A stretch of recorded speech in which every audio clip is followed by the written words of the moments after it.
Bagaimana jika orang terdekatmu justru menjadi kutukan terbesarmu?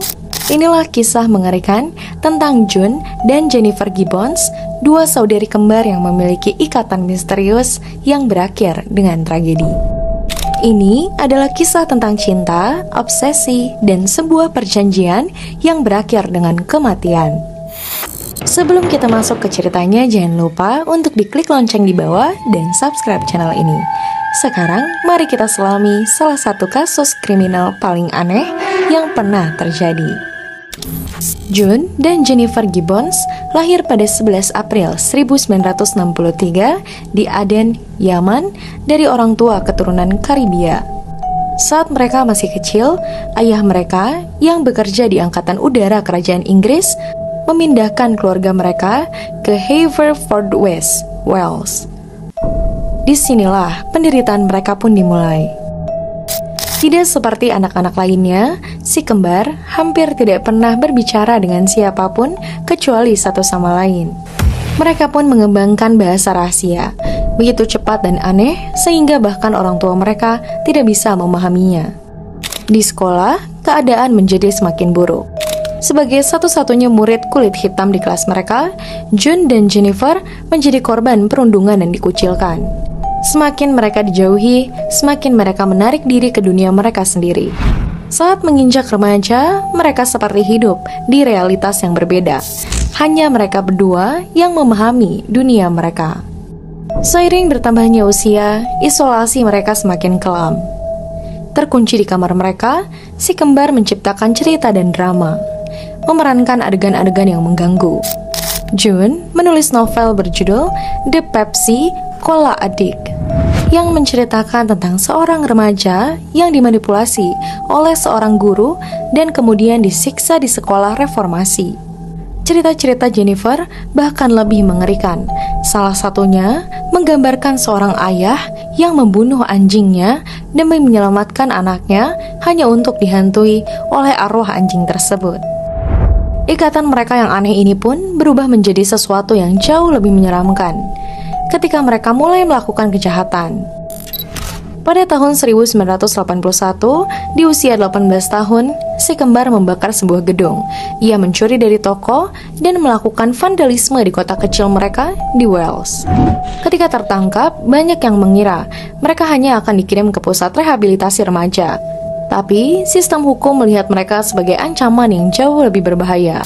Alih-alih di penjara, June dan Jennifer dikirim ke Broadmoor Hospital, sebuah rumah sakit jiwa dengan keamanan tinggi, tempat bagi beberapa penjahat paling berbahaya di Inggris.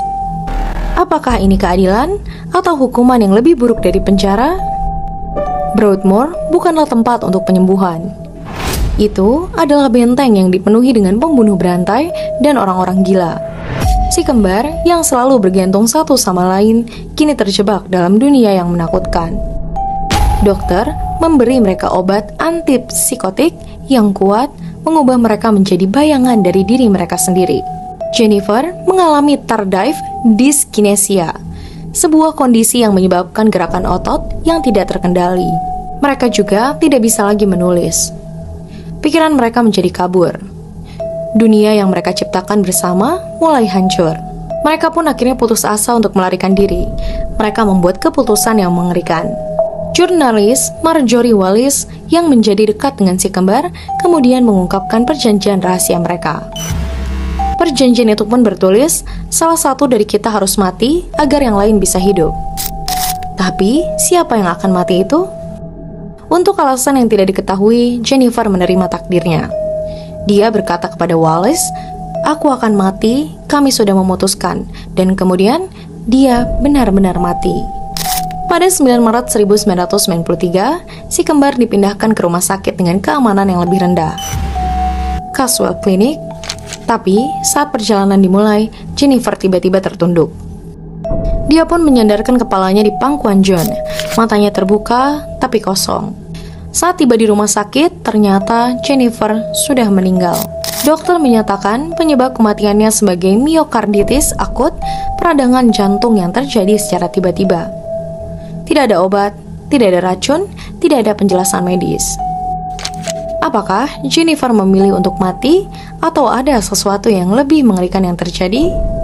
Yang terjadi selanjutnya pun bahkan lebih mengejutkan. Saat pemakaman Jennifer, June tidak tampak sedih. Dia sangat tenang, bahkan terlihat lega.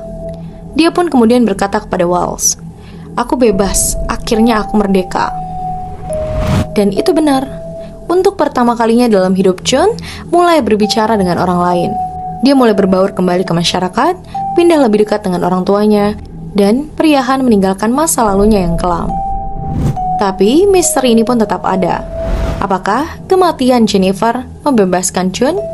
Atau apakah ini bagian dari perjanjian kembar yang tidak bisa dipatahkan? Apakah juga kematian Jennifer merupakan kejadian supranatural, reaksi psikosomatis, atau sesuatu yang lebih gelap? Tulis pendapatmu di bawah kolom komentar. Jika kamu menyukai kisah kriminal yang mendalam dan intens seperti ini, jangan lupa untuk diklik like, komen, share, serta subscribe channel kami ya. Tetap pantau untuk kisah-kisah kejahatan paling mengejutkan lainnya. Tetap aman dan tetap terinformasi. Tunggu episode kami berikutnya ya. Terima kasih.